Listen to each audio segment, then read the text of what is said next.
వ్యాప్తిలో జరిగిన ప్రెస్ మీట్లో మాజీ మంత్రి రాజేంద్రనాథ్ రెడ్డి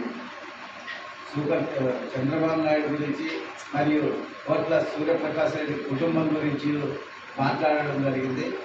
కోట్ల కుటుంబం ఎటువంటిదో డోర్ నియోజకవర్గం ప్రజలను అడిగితే తెలుస్తుంది, మంచోళ్ళ చెడ్డోళ్ళ అని. రాజేంద్రనాథ్ రెడ్డి ఎటువంటి వాడు అనేది బేదంచెల్లో వ్యాపారస్తులు అడిగితే తెలుస్తుంది. మైనింగ్ పనులు చేస్తున్నారు వ్యాపారస్తులు. రాజేంద్రనాథ్ రెడ్డి మంచోడా అని వ్యాపారస్తులు ఇక్కడ కూర్చున్నారని అడిగితే తెలుస్తారు. ఏంటి ఎట్లా మాట్లాడుతున్నారు? సూపర్ 6 ఇప్పుడు గెలిచి 3 నెలలు కాలేదు అంటే సూపర్ 6 పథకాలు చేయలేదంటున్నావు. నువ్వు ఒక 2,000 నుంచి 3,000 పెంచినావు జగన్ ప్రభుత్వం. పెంచినప్పుడు సంవత్సరానికి 200 లెక్క 5 ఏళ్ళు పట్టిందయ్యా మీరు పని చేయడానికి. ఒక పింఛన్ 1,000 రూపాయలు పెంచడానికి 5 ఏళ్ళు పట్టింది. నువ్వు ఎట్లా అడుగుతున్నావా? ఏ రకంగా అడుగుతున్నావు? సూపర్ 6 పథకాలు 3 నెలలకి అమలు చేయలేదని.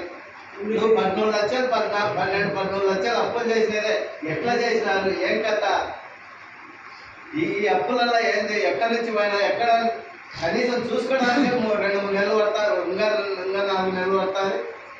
నువ్వు ఏ రకంగా అడుగుతున్నావు? ఏ రకంగా కోట్ల సూర్యప్రకాష్ రెడ్డి కుటుంబాన్ని విమర్శిస్తావు? ఇది మంచిది కాదు. రాజేంద్రనాథ్ రెడ్డి నీ కుటుంబం జమీందారు కుటుంబమే. జమీందారులకనే నడుచుకుంటే ఇంకా ఇప్పుడు కాలం జమీందారులను ఆహ్వానించదు. ఇప్పుడు ప్రతి వాడు అవేర్నెస్లో ఉన్నాడు. ఇంకా జమీందారే అనుకుంటున్నావు. జమీందారులలో తుడిచిపెట్టకపోయినారు. ఇప్పుడు మాట్లాడే పద్ధతి వినయ విధేయతలు నేర్చుకోవాలని కూడా నేను కూడా కొన్ని చూస్తున్నాం. కొన్ని ఇప్పుడు నువ్వు ఒక జగనన్న కాలానికి ఒక పొలం ఉంచుకున్నావు. ఒక 100-150 ఎకరాలు ఎస్సీలవి. ఏ ఒక్కరికన్నా నష్టపరిహారం కట్టించినావా? ఏం మాట్లాడుతున్నావు నువ్వు? నష్టపరిహారం 150 ఎకరాలు ఎస్సీలకు భూమి ఉంచుకున్నావు జగనన్న దానికి. నువ్వు తెచ్చుకొని డబ్బులు తిన్నావో తెలియదు, వాళ్ళకైతే డబ్బులు వేయలే. ఈరోజు ఎస్సీలందరూ వాపోతున్నారు. నువ్వు ఓడిపోవడానికి ఇదే కారణం.